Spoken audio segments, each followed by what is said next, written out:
Okay. Hi ಅಮ್ಮಂದಿರೇ, ಇಲ್ಲಿ ನೋಡ್ರಿ, ನಿಮಗೆ ಈ 2ನೇ ಹಂತದಲ್ಲಿ ಯಾವ ಥರ ಮಕ್ಕಳು ಬರಿಬೇಕು ಅನ್ನೋದನ್ನು ಹೇಳ್ಕೊಟ್ಟಿದ್ದೆ ನಿಮಗೆ. ಓಕೆ, ಸ್ಟ್ಯಾಂಡಿಂಗ್ ಲೈನ್ ಹೇಳ್ಕೊಟ್ಟಿದ್ದೆ. ಈಗ 3ನೇ ಹಂತದಲ್ಲಿ ಈ ಥರ ನೀವು ಯಾವುದೋ ಒಂದು ಹಣ್ಣು ತರಕಾರಿನೋ ಹಾಕಬೇಕಾಗತ್ತೆ. ಆಗ ಮಕ್ಕಳಿಗೆ ಇಂಟ್ರೆಸ್ಟ್ ಬರುತ್ತೆ. ಇದೇ ಥರ ಗೀಸ್ತಾ ಹೋದರೆ ಮಕ್ಕಳಿಗೆ ಇಂಟ್ರೆಸ್ಟ್ ಹೋಗ್ಬಿಡುತ್ತೆ.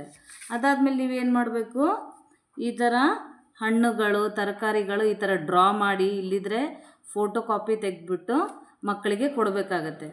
ಆಗ ನೀವು ಕಲರಿಂಗ್ ಮಾಡೋಕ್ಕೆ ಕೊಡಬೇಕಾಗತ್ತೆ. ಅವ್ರು ಹೆಂಗನ ಮಾಡಲಿ, ಕಲರ್ ಮಾಡೋಕ್ಕೆ ಬಿಟ್ಬಿಡಿ. ಆ ಮಕ್ಕಳಿಗೂ ಇಂಟ್ರೆಸ್ಟ್ ಬರುತ್ತೆ ಯಾವುದನ್ನು ಈ ಥರ ಫ್ರೂಟ್ಸು ವೆಜಿಟೇಬಲ್ಸ್ ಇದ್ದಾಗ.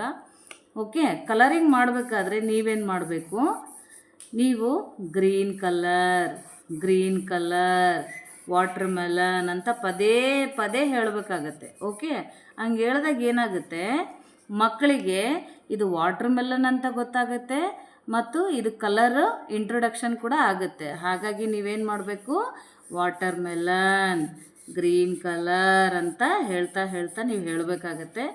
ಮಕ್ಕಳು ಕೂಡ ಕೇಳಿ ಆ ಮಕ್ಕಳು ಕೂಡ ಶುರು ಮಾಡ್ತಾರೆ. ಆ ಮಕ್ಕಳು ಈ ಥರ ಹೋದರೂ ಕೂಡ ನೀವೇನು ವರಿ ಆಗಬೇಡಿ. ಮಕ್ಕಳು ಸಹಜವಾಗಿ ತಪ್ಪು ಮಾಡ್ತವೆ. ಅವ್ರಿಗೇನು ಗ್ರಿಪ್ ಸಿಗೋಕ್ಕಾಗಿಯೇ ನಾವು ಈ ಆ್ಯಕ್ಟಿವಿಟಿ ಕೊಡ್ತಾ ಇರ್ತೀವಿ.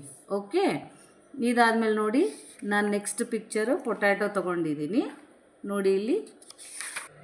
ಓಕೆ, ನೆಕ್ಸ್ಟ್ ಪಿಕ್ಚರ್ ನೋಡಿ, ನಾನು ಪೊಟ್ಯಾಟೊ ತೊಗೊಂಡಿದ್ದೀನಿ. ಮಕ್ಕಳಿಗೆ ಕಲರಿಂಗ್ ಮಾಡ್ತಾ ಪೊಟ್ಯಾಟೊ ಬ್ರೌನ್ ಕಲರ್ ಈ ಥರ ಕಲರಿಂಗ್ ಮಾಡೋಕ್ಕೊಡಿ.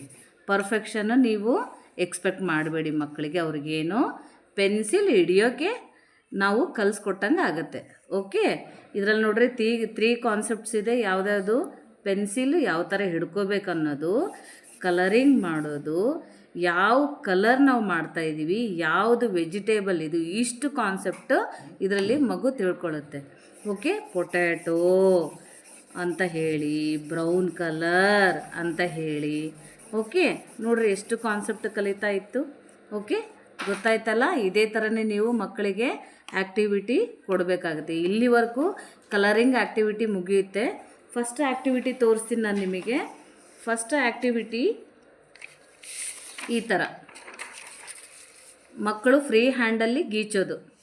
ಸೆಕೆಂಡ್ ಆ್ಯಕ್ಟಿವಿಟಿಯಲ್ಲಿ ಏನು ಮಾಡ್ತು, 2ನೇ ಹಂತದಲ್ಲಿ ಈ ಥರ ಸ್ಟ್ಯಾಂಡಿಂಗ್ ಲೈನ್ ಫಾರ್ಮೇಷನಲ್ಲಿ ಅದು ಗೀಚಕ್ಕೆ ಶುರು ಮಾಡ್ತು. ಓಕೆ, 3ನೇ ಹಂತದಲ್ಲಿ ಏನಾಯಿತು, ನಾವು ಇದನ್ನು ತೊಗೊಂಡ್ವಿ, ಫ್ರೂಟ್ಸ್ ತೊಗೊಂಡ್ವಿ ಆ್ಯಂಡ್ ವೆಜಿಟೇಬಲ್ಸ್ ತೊಗೊಂಡ್ವಿ, ಕಲರಿಂಗ್ ಕೊಟ್ವಿ. ಇದು 3ನೇ ಹಂತದಲ್ಲಾಯಿತು. ಈ ಥರ ಆದಮೇಲೆ ನೆಕ್ಸ್ಟ್ ನಾವು ರೈಟಿಂಗ್ ಪಾರ್ಟ್ ಓದ್ತೀವಿ. ಯಾವುದು 1 ಯಾವ ಥರ ಬರಿಬೇಕಂತ ನೆಕ್ಸ್ಟ್ ಕಾನ್ಸೆಪ್ಟಲ್ಲಿ ನಾನು ಹೇಳ್ಕೊಡ್ತೀನಿ. ಈ ಥರ ಮಕ್ಕಳಿಗೆ ನೀವು ಕಂಪಲ್ಸರಿ ಹೇಳ್ಕೊಡ್ಬೇಕಾಗತ್ತೆ. ಖುಷಿಯಾಗಿ ಹೇಳ್ಕೊಡಿ, ನಕ್ಕಂತ ಹೇಳ್ಕೊಡಿ. ಮಕ್ಕಳಿಗೆ ಬೈಯೋಕ್ಕೆ ಹೋಗಬೇಡಿ, ಹೊಡಿಯೋಕ್ಕೆ ಹೋಗಬೇಡಿ. ನೀವೆಷ್ಟು ಪ್ರೀತಿಯಿಂದ ಹೇಳ್ಕೊಡ್ತೀರೋ ನಿಮ್ಮ ಮಗು ಅಷ್ಟು ಖುಷಿಯಾಗಿ ಕಲಿಯುತ್ತೆ. ಎಷ್ಟು ನೀವು ಸಿಟ್ಟಲ್ಲಿ ಹೇಳ್ಕೊಡ್ತೀರೋ ನಿಮ್ಮಿಂದ ಮಕ್ಕಳು ದೂರ ಹೋಗ್ಬಿಡ್ತವೆ. ಹಾಗಾಗಿ ಭಾಳ ಹುಷಾರಾಗಿ ಹೇಳ್ಕೊಡ್ಬೇಕಾಗತ್ತೆ. ಓಕೆ, ಈ ಮಾತು ಹೇಳ್ತಾ ನೆಕ್ಸ್ಟ್ ಸೆಷನಲ್ಲಿ ಯಾವ ಥರ ಬರೀಬೇಕು, 1ನ ಯಾವ ಥರ ಬರೀಬೇಕು ಅನ್ನೋದನ್ನು ನಾನು ನಿಮಗೆ ಹೇಳ್ಕೊಡ್ತೀನಿ. ಅಲ್ಲಿವರೆಗೂ ಬಾಯ್, ಟಾಟಾ.